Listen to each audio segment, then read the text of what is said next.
Guys, welcome back to my channel Bansal biology. आज का जो वीडियो है इसमें हम देखने वाले इलेक्ट्रॉन ट्रांसपोर्ट चेन के बारे में, ईटीसी के बारे में। So let's get started with the lecture guys. सबसे पहले अगर हम यहाँ पर देखें, जो हमारा मेन टॉपिक आज का है वो है एटीपी सिंथेसिस करना। एटीपी सिंथेसिस कर रहे हैं, एनर्जी मॉलिक्यूल बना रहे हैं। कहाँ किससे हम एटीपी सिंथेसिस करते हैं? एटीपी प्लस इनऑर्गेनिक फॉस्फेट से हम एटीपी बनाते हैं। किससे? एडीपी प्लस इनऑर्गेनिक फॉस्फेट से। इस प्रोसेस का एक और नाम भी होता है, इसको हम बोलते हैं ऑक्सीडेटिव फॉस्फोराइलेशन, क्योंकि हम फॉस्फोराइलेट कर रहे हैं, तो फॉस्फोराइलेशन। अब ये जो प्रोसेस होता है ये एक्चुअली दो हिस्सों में होता है। एक होता है etc, that is electron transport chain, और एक होता है केमियोस्मोसिस। तो दो यहाँ पर पार्ट में पूरा का पूरा ऑक्सीडेटिव फॉस्फोराइलेशन चलता है।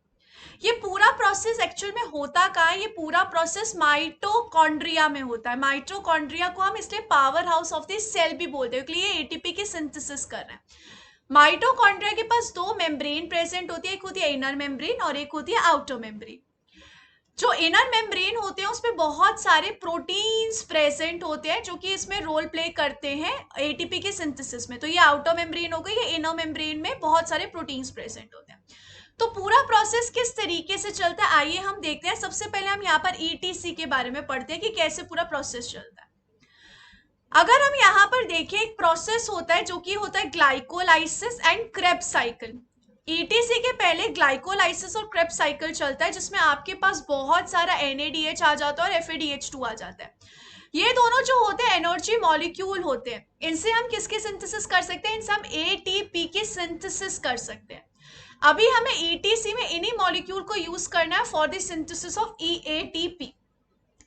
ये जो मैंने यहाँ पर दो लाइन बनाई है, ये किसकी होती है? ये होती है इनर मेम्ब्रेन की, यानी कि यहाँ पर हम किसके बारे में देख रहे हैं? माइटोकॉन्ड्रिया की इनर मेम्ब्रेन। माइटोकॉन्ड्रिया की इनर मेम्ब्रेन में एक तरफ मैट्रिक्स है और एक तरफ इन दोनों मेम्ब्रेन के बीच का स्पेस है, जिसको हम बोलेंगे इंटर मेम्ब्रेन स्पेस, क्योंकि ये किसके बीच का है? दोनों मेम्ब्रेन के बीच का है, तो इंटर मेम्ब्रेन स्पेस है। सिमिलरली यहाँ पर भी इसलिए मैं ये लिख सकती हूँ कि ये क्या होगा? यहाँ पर होगा मैट्रिक्स और दूसरी तरफ यहाँ पे क्या प्रेजेंट होगा? दूसरी तरफ यहाँ पे प्रेजेंट होगा इंटर मेम्ब्रेन स्पेस। अब पूरा प्रोसेस किस तरीके से चलता है एक एक करके हम देखते हैं। सबसे पहले ईटीसी में यहाँ पर टोटल 4 कॉम्प्लेक्स प्रेजेंट होते हैं। Complex number 1, complex number 2, complex number 3 and complex number 4। तो इस तरीके से यहाँ पर 4 कॉम्प्लेक्स प्रेजेंट होते हैं। इन कॉम्प्लेक्स का बेसिकली काम क्या होता है? इलेक्ट्रॉन को ट्रांसपोर्ट करना, क्योंकि आप नाम से ही समझ सकते हो ईटीसी, इलेक्ट्रॉन ट्रांसपोर्ट चेन। तो यहाँ पर क्या प्रेजेंट है? यहाँ पर टोटल 4 कॉम्प्लेक्स प्रेजेंट है। This is complex number 1, this is complex number 2, this is complex number 3 and this is complex number 4। 4 complex है, चारों के चारों का काम होगा इलेक्ट्रॉन्स को ट्रांसपोर्ट करना। किस तरीके से ये प्रोसेस चलता है हम एक एक करके सबको जूम करके यहाँ पर देखते हैं। तो सबसे पहले let's focus on complex number 1। तो इस तरीके से हम यहाँ पर कॉम्प्लेक्स नंबर 1 के बारे में पढ़ते हैं। कॉम्प्लेक्स नंबर 1 कहाँ पे प्रेजेंट है? 1 सेकेंड, हमेशा याद रखना, माइटोकॉन्ड्रिया की इनर मेम्ब्रेन में। एक तरफ यहाँ पे क्या प्रेजेंट होगा? इंटर मेम्ब्रेन स्पेस प्रेजेंट होगी, एक तरफ यहाँ पर क्या होगा? मैट्रिक्स प्रेजेंट होगी। अब यहाँ पर इस तरीके से कॉम्प्लेक्स नंबर 1 का एक स्पेसिफिक नाम भी होता है, जिसको हम बोलते हैं NADH डिहाइड्रोजिनेज। इसको क्या बोला जाता है? NADH dehydrogenase. क्यों इसको डिहाइड्रोजिनेज बोला जा रहा है? क्योंकि NADH से हाइड्रोजन छीनने वाला है, उसका जो प्रोटोन है वो उससे हटा देगा। उसी के साथ साथ इसका एक और नाम भी होता है, इसको यहाँ पर बोला जाता है यूबिक्विनोन रिडक्टेज। दोनों ही इसी के ही नाम है। किसके नाम है? कॉम्प्लेक्स नंबर 1 के ही दो नाम है। या तो आप उसको यूबिक्विनोन रिडक्टेज भी बोल सकते हो या फिर उसको NADH डिहाइड्रोजनेज भी बोल सकते हो। प्रोसेस की शुरुआत कहाँ पे होगी? मैट्रिक्स में शुरुआत होगी। मैट्रिक्स में यहाँ पर क्या प्रेजेंट है? NADH प्रेजेंट है आपके पास। NADH को किस में कन्वर्ट कर दिया जाएगा? NADH को NAD में कन्वर्ट कर दिया जाएगा। ये जो काम है कौन करेगा? NADH डिहाइड्रोजिनेज करेगा। मैंने कहा हाइड्रोजिनेज है ना, इसका काम ही है कि इससे ये जो H है इसको छीन लेगा। अब यहाँ पर जब ये इसमें कन्वर्ट हुआ है तो इस टाइम पे यहाँ पर 2 इलेक्ट्रॉन्स भी लिए जाते हैं NADH से। तो वो जो 2 इलेक्ट्रॉन्स है वो यहाँ पर पास कर दिए जाते हैं आगे। किसको पास किया जाएगा? एक मॉलिक्यूल प्रेजेंट होता है FMN, फ्लैविन मोनो न्यूक्लियोटाइड। इसको यहाँ पर 2 इलेक्ट्रॉन्स दे दिए जाएंगे। ये 2 इलेक्ट्रॉन अपने पास नहीं रखिएगा, ये इन दोनों इलेक्ट्रॉन को और आगे पास कर देगा। किसको पास कर देता है? यहाँ पर प्रेजेंट होते हैं 8 आयरन सल्फर का कॉम्प्लेक्स, उसको यहाँ पर ये पास कर देगा। यहां पर ये भी इसको नहीं रखेगा, ये इसको आगे पास कर देता है। अब जो इलेक्ट्रॉन है वो कॉम्प्लेक्स नंबर 1 से बाहर जा रहे हैं, कॉम्प्लेक्स नंबर 1 से कहां जा रहे हैं, आगे जा रहे हैं। किसके पास चले जाएंगे, ये चले जाएंगे एक मॉलिक्यूल के पास जिसको बोला जाता है यूबिक्विनोन। यहां पर क्या है, यहां पर इस तरीके से यूबिक्विनोन प्रेजेंट होता है। यूबिक्विनोन को बोला जाता है कि एक काम कर, तू इन दोनों इलेक्ट्रॉन्स को ले ले। तो यूबिक्विनोन यहाँ पे 2 इलेक्ट्रॉन्स लेगा तो सही, लेकिन उसी के साथ वो मैट्रिक्स से 2 प्रोटॉन्स भी उठाएगा। तो यहाँ पर इसने क्या ले लिया, यहाँ पर इसने 2 प्रोटॉन ले लिए मैट्रिक्स से, और यहाँ पर इसने 2 इलेक्ट्रॉन्स को भी ले लिया।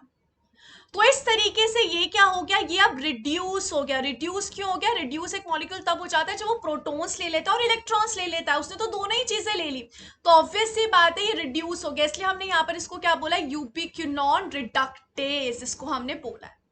तो इस तरीके से ये पूरी कहानी कॉम्प्लेक्स नंबर 1 पे चलती है।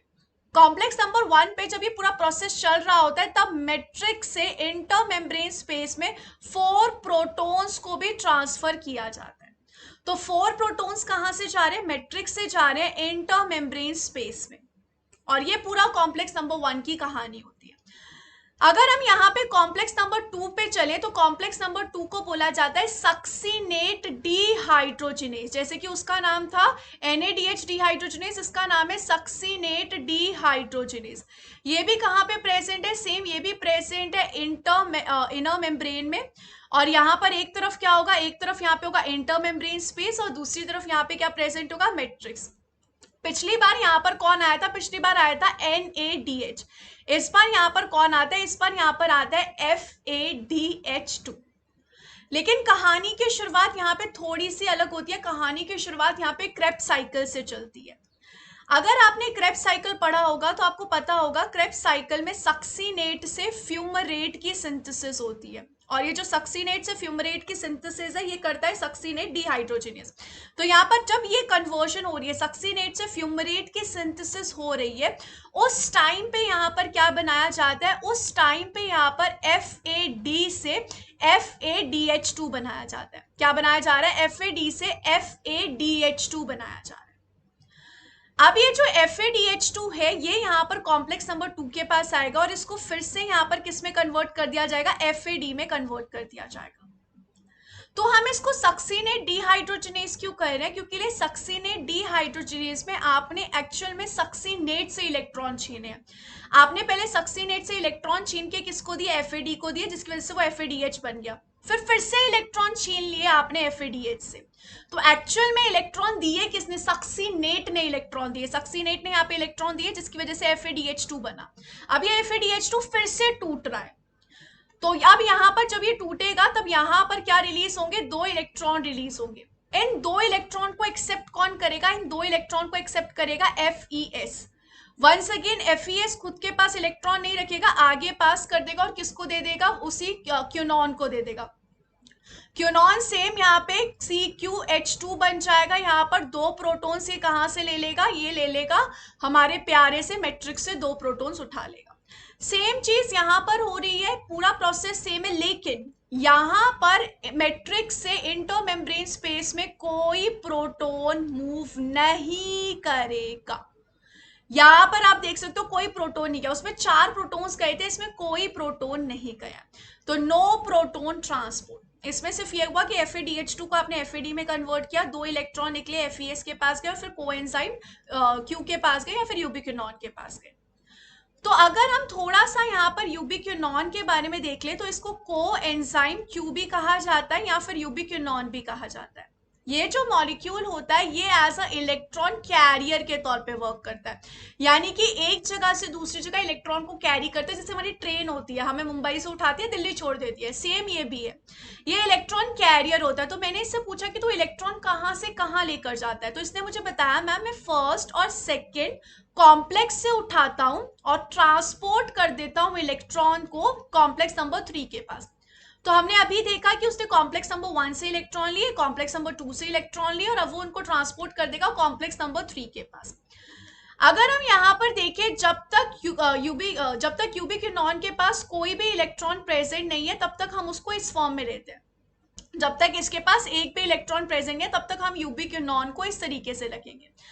जब यहाँ पर इसके पास एक इलेक्ट्रॉन आ गया और एक प्रोटॉन आ गया, तब हम इसको क्या बोलेंगे, सेमी यूबिक्विनॉन। सेमी यूबिक्विनॉन या फिर हम इसको बोल सकते हैं सेमी क्यूनॉन। सेमी क्यूनॉन क्यों बोला है, क्योंकि इसने अभी सिर्फ एक ही इलेक्ट्रॉन एक्सेप्ट किया है। जब यहाँ पर ये सेकेंड इलेक्ट्रॉन भी एक्सेप्ट कर लेगा, उस कंडीशन में हम इसको बोलेंगे यूबिक्विनॉल। फिर इसको क्या बोला जाएगा, यूबिक्विनॉल। क्यों, क्योंकि अब इसने दो प्रोटॉन और दो इलेक्ट्रॉन एक्सेप्ट कर लिए। तो इस तरीके से यहाँ पर ये इसकी गाड़ी चलती है। अब हम चलते हैं यहाँ पर नेक्स्ट कॉम्प्लेक्स की तरफ, जो कि है कॉम्प्लेक्स नंबर 3। तो कॉम्प्लेक्स नंबर 3 का पहले हम स्ट्रक्चर समझते हैं कि किस तरीके का होगा, फिर हम उसमें आगे की बात करेंगे। सेम यहाँ पर भी क्या प्रेजेंट है, सेम यहाँ पर इस तरीके से मैट्रिक्स प्रेजेंट है, दूसरी तरफ यहाँ पर क्या प्रेजेंट है, इंटरमेम्ब्रेन स्पेस प्रेजेंट है। सेम कहानी वैसी ही है। अब यहाँ पर इसके पास क्या प्रेजेंट होता है, इसके पास बहुत सारे मॉलिक्यूल्स होते हैं। इसके पास होता है साइटोक्रोम बी, इसके पास प्रेजेंट होता है रिस्की सेंटर। ये जो रिस्की सेंटर है, इसके पास क्या होता है, इसके पास एक्चुअल में आयरन और सल्फर ही प्रेजेंट होता है। कितना होता है, 2 आयरन और सल्फर का क्लस्टर यहाँ पर इसके पास प्रेजेंट होता है। इसके अलावा यहाँ पर इसके पास क्या प्रेजेंट होता है, साइटोक्रोम C1 प्रेजेंट होता है। और यहाँ पर बाहर क्या प्रेजेंट होता है, साइटोक्रोम C प्रेजेंट होता है। साइटोक्रोम C जो है वो भी एक इलेक्ट्रॉन कैरियर है, जैसे कि यूबिक्विनॉन था। सेम यहाँ पर ये भी कैसा इलेक्ट्रॉन कैरियर है। आपको साइटोक्रोम C की लोकेशन ध्यान से देखो कहाँ है, इनर मेम्ब्रेन पर है, लेकिन इंटर मेम्ब्रेन स्पेस की तरफ है कहाँ पे, इनर मेम्ब्रेन में ही है, लेकिन लोकेटेड एग्जैक्टली कहाँ पे, अगर हम देखें इनर मेम्ब्रेन की इंटर मेम्ब्रेन स्पेस की तरफ प्रेजेंट। जो कॉम्प्लेक्स नंबर 3 है, इसका एक स्पेसिफिक नाम होता है। इसको हम किस नाम से जानते हैं, साइटोक्रोम रिडक्टेज। नाम से पता चल गया आप लोगों को, साइटोक्रोम रिडक्टेज है, यानी कि इस कंडीशन में क्या होगा, साइटोक्रोम रिड्यूस होगा। रिड्यूस होगा यानी कि मतलब क्या है कि प्रोटॉन्स लेगा या फिर इलेक्ट्रॉन्स लेगा।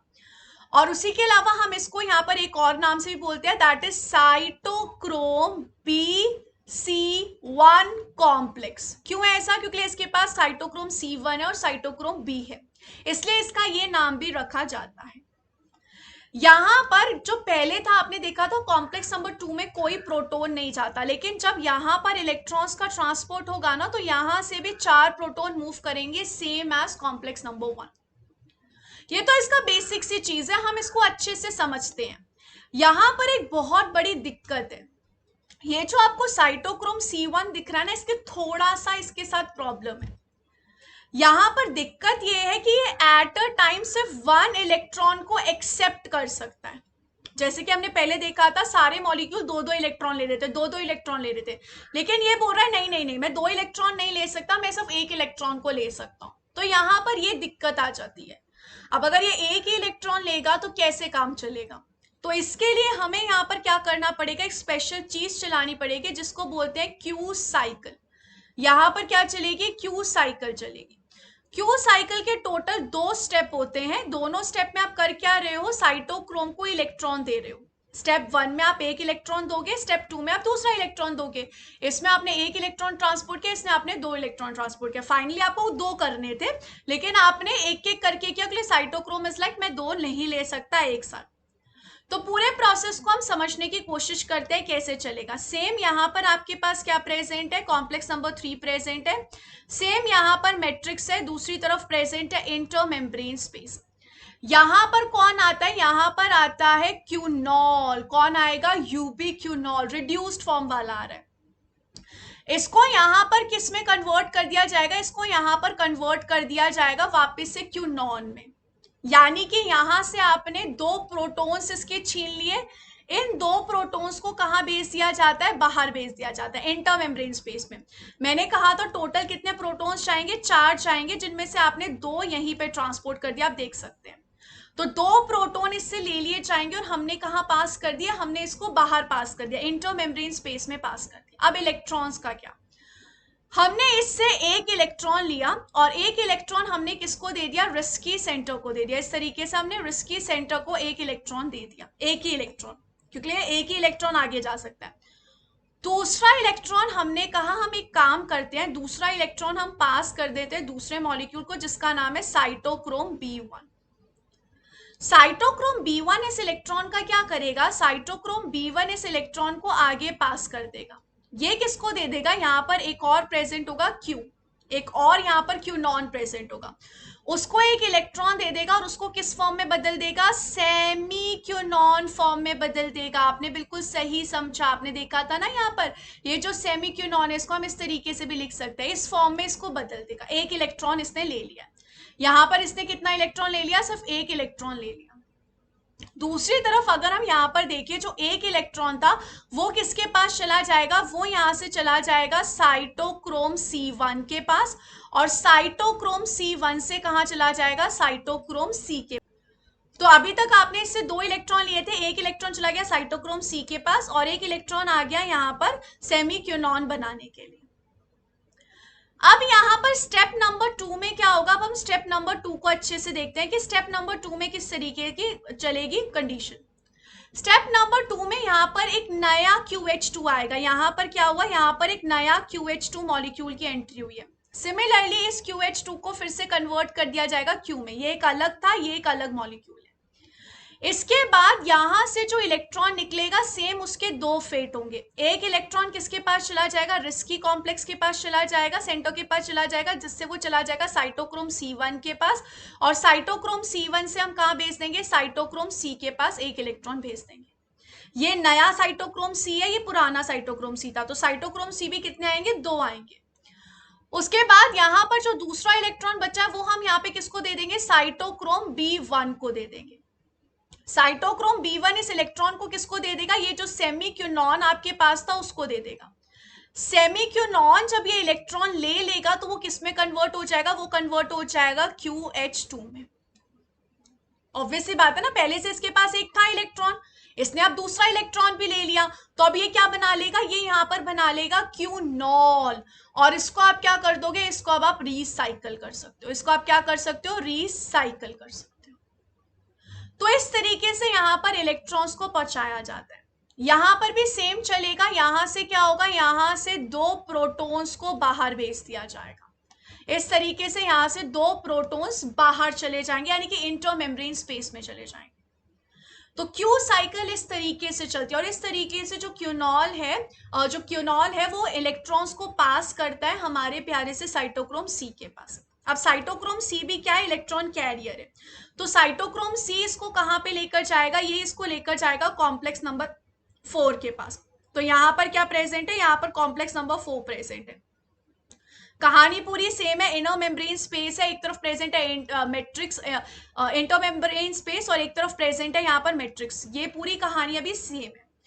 कॉम्प्लेक्स नंबर 4 को अगर हम यहाँ पर देखें तो इसको एक और नाम से भी जाना जाता है, that is cytochrome C oxidase. आप साइटोक्रोम C से इलेक्ट्रॉन छीन रहे हो, यानी कि उसको क्या कर रहे हो, उससे इलेक्ट्रॉन छीन के उसका ऑक्सीडेशन कर रहे हो। तो यहां पर टोटल कितने साइटोक्रोम आएंगे, यहां पर टोटल साइटोक्रोम C 2 आएंगे। ये दोनों क्या करेंगे, 1 बाय 1 अपने इलेक्ट्रॉन को पास करेंगे। 1 बाय 1 इन्होंने क्या किया, इलेक्ट्रॉन को पास कर दिया, पहले एक ने किया फिर दूसरे ने कर दिया। ये जो इलेक्ट्रॉन है ये कौन लेगा, ये यहाँ पर लेगा कॉपर मॉलिक्यूल। कॉपर जब इस इलेक्ट्रॉन को लेगा तो इस इलेक्ट्रॉन को आगे पास कर देगा साइटोक्रोम A के पास। साइटोक्रोम A भी इस इलेक्ट्रॉन को अपने पास नहीं रखेगा, आगे पास कर देगा, ये इस इलेक्ट्रॉन को पास कर देगा कॉपर B के पास। कॉपर B भी अपने पास इलेक्ट्रॉन नहीं रखेगा, ये किसको पास कर देगा, ये यहाँ पे पास कर देगा साइटोक्रोम A3 को इलेक्ट्रॉन। तो ऐसे पास द पासेज चल रहा है। यहां पर जब साइटोक्रोम A3 आया तो फिर ये फाइनली इलेक्ट्रॉन किसको पास कर देगा, ये फाइनली इलेक्ट्रॉन पास कर देगा हाफ ऑक्सीजन को, जिससे यहां पर क्या बना दिया जाएगा, H2O मॉलिक्यूल बना दिया जाएगा। तो यहां पर फाइनली ऑक्सीजन ने इलेक्ट्रॉन एक्सेप्ट किया, तो इसको हम बोलते हैं फाइनल इलेक्ट्रॉन एक्सेप्टर। ये जो है फाइनली इलेक्ट्रॉन एक्सेप्ट करता है। और इस कंडीशन में भी यहां पर क्या किया जाएगा, दो प्रोटॉन्स को ट्रांसफर किया जाएगा from matrix to inter membrane space. इस तरीके से यहां पर दो प्रोटॉन्स को पास किया जाएगा। अब ये जो पूरा प्रोसेस था, ये प्रोसेस था ETC का। अब यहाँ पर आप देख सकते हो इस कंडीशन में एक प्रोटॉन ग्रेडियंट बन गया है। प्रोटॉन ग्रेडियंट का मतलब क्या है कि यहाँ पर जो इंटर मेम्ब्रेन स्पेस है उसने बहुत सारे प्रोटॉन्स रख लिए हैं, तो यहाँ पर एक प्रोटॉन ग्रेडियंट बन गया है। इस प्रोटॉन ग्रेडियंट को आप यूज करोगे केमी ऑस्मोसिस चलाने के लिए, जिसकी वजह से यहाँ पर एटीपी की सिंथेसिस होने वाली है। तो यहाँ पर भी सेम प्रोसेस है। यहाँ पर क्या प्रेजेंट है, इनर मेम्ब्रेन प्रेजेंट है। इनर मेम्ब्रेन में क्या प्रेजेंट होगा, इस तरीके से यहाँ पर प्रेजेंट होगा हमारा स्ट्रक्चर। इसको क्या बोलते हैं, इसको बोलते हैं कॉम्प्लेक्स नंबर फिफ्थ।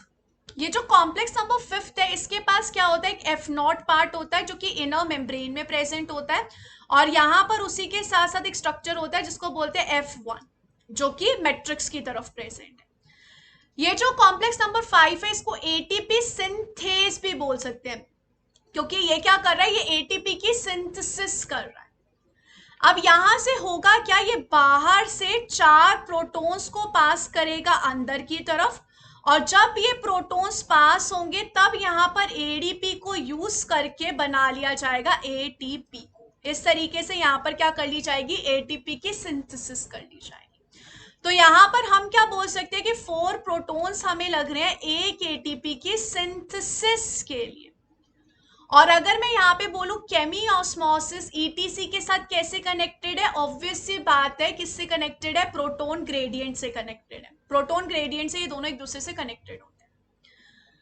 अब अगर हम थोड़ा सा और पूरे के पूरे स्ट्रक्चर को जूम करके देखें तो कैसी कंडीशन चल रही थी, आइए हम देखते हैं। यहाँ पर किस तरीके से था, यहाँ पर ये सबसे पहला कॉम्प्लेक्स था। सबसे पहले कॉम्प्लेक्स ने क्या किया था, 4 प्रोटॉन्स को बाहर पास किया था। उसी के साथ साथ यहाँ पर NADH से हमने क्या बना लिया था, हमने यहाँ पर बना लिया था NAD। यहाँ पर क्या किया गया था, 2 इलेक्ट्रॉन्स को पास किया गया था। किसने ले लिया था उन दोनों इलेक्ट्रॉन्स को, यहाँ पर इस तरीके से यूबिक्विनोन ने ले लिया था इन दोनों इलेक्ट्रॉन्स को। इसके बाद यहाँ पर क्या आया था, इसके बाद यहाँ पे कॉम्प्लेक्स नंबर 2 आया था। कॉम्प्लेक्स नंबर 2 ने क्या किया था, यहाँ पर FADH2 को तोड़ा था और यहाँ पर क्या बनाया था, FAD। इसने भी क्या किया था, इसने भी 2 इलेक्ट्रॉन्स इसको पास किए थे, 2 इलेक्ट्रॉन्स इसने यहाँ पर इसको पास किए थे। अब ये जो यूबिक्विनोन था, ये यूबिक्विनोल जो बन चुका है, ये कहाँ पे जा रहा था, ये एक इलेक्ट्रॉन एक एक करके एक एक इलेक्ट्रॉन को पास करने के लिए गया था कॉम्प्लेक्स नंबर 3 के पास। कॉम्प्लेक्स नंबर 3 से ये इलेक्ट्रॉन किसके पास चला गया था, यहाँ पर चला गया था साइटोक्रोम C के पास, जो कि एज अ कैरियर के तौर पे वर्क कर रहा था। इस प्रोसेस में भी यहाँ पर कितने प्रोटॉन्स ट्रांसफर हुए थे, 4 प्रोटॉन्स यहाँ पे ट्रांसफर हुए थे। उसके बाद ये जो साइटोक्रोम C है ये फाइनली कहाँ पहुंचा था, कॉम्प्लेक्स नंबर 4 के पास पहुंचा था, जहां पे इलेक्ट्रॉन्स को पास करते करते करते फाइनली किसको दिया गया था, ऑक्सीजन को दिया गया था, जिससे H2O बना था। और इस प्रोसेस में भी 2 प्रोटॉन्स को पास किया गया था। तो ये पूरा प्रोसेस होता है यहाँ पर इसका। इसके बाद फाइनली यहाँ पर एटीपी की सिंथेसिस हुई थी। तो अगर मैं यहाँ पर देखूं, अगर मैं एक NADH मॉलिक्यूल को तोड़ती हूं तो उससे मुझे यहाँ पर क्या मिलते हैं, उससे मैं यहाँ पर 10 प्रोटॉन्स को ट्रांसपोर्ट करती हूँ। मैं कितने प्रोटॉन्स को ट्रांसपोर्ट करती हूँ, 10 प्रोटॉन को। 4 को मैं ट्रांसपोर्ट करती हूँ कॉम्प्लेक्स 1 से, 4 प्रोटॉन्स को मैं ट्रांसपोर्ट करती हूँ कॉम्प्लेक्स नंबर 3 से, और 2 प्रोटॉन्स को मैं ट्रांसपोर्ट करती हूँ कॉम्प्लेक्स नंबर 4 से। इस तरीके से यहाँ पे 10 प्रोटॉन ट्रांसपोर्ट होते हैं। मुझे पता है 4 प्रोटॉन को यूज करके एक एटीपी की सिंथेसिस होती है, तो 10 प्रोटॉन को यूज करके कितनी एटीपी की सिंथेसिस होगी, यहाँ पर हम डिवाइड करके देखेंगे तो 2.5 एटीपी की यहाँ पर सिंथेसिस होगी।